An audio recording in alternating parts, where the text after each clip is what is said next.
இந்த வீடியோவில் இதை பற்றி பார்க்க போகிறோம்னா டிக்டாக்ல ஒருத்தவங்களை எப்படி ப்ளாக் பண்ணுறது அதை பற்றி தான் பார்க்க போகிறோம். வாங்க வீடியோக்குள்ளே போகலாம்.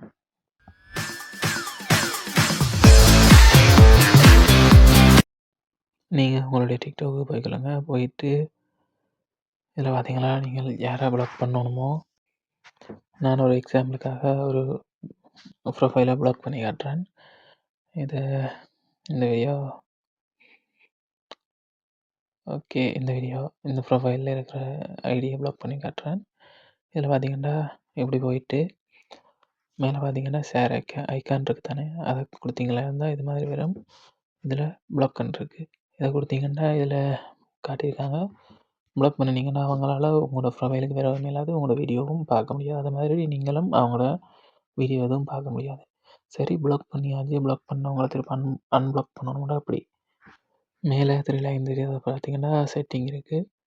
அதை கொடுத்து வந்தீங்களா இருந்தால் முதலாவதாகவே இருக்குது பாருங்கள், ப்ரைவசி அண்டு. ஓகே, அதில் பார்த்தீங்களா இருந்தால் ப்ளாக் இட் அக்கௌண்ட்ஸ் இருக்குது. இதில் பார்த்தீங்கன்னா நான் ப்ளாக் பண்ணது இருக்குது.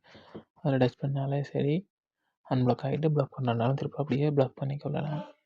இந்த வீடியோ உங்களுக்கு பிரயோசனமாக இருந்துச்சுன்னா என்னுடைய வீடியோவை லைக் பண்ணுங்கள். இதே போல் நிறைய விஷயம் தெரிஞ்சுக்கொள்ளணுமெண்டா என்னுடைய யூடியூப் சேனலையும் சப்ஸ்கிரைப் பண்ணி வச்சுக்கொள்ளுங்கள். மீண்டும் இன்னொரு வீடியோவில் சந்திக்கலாம். நன்றி.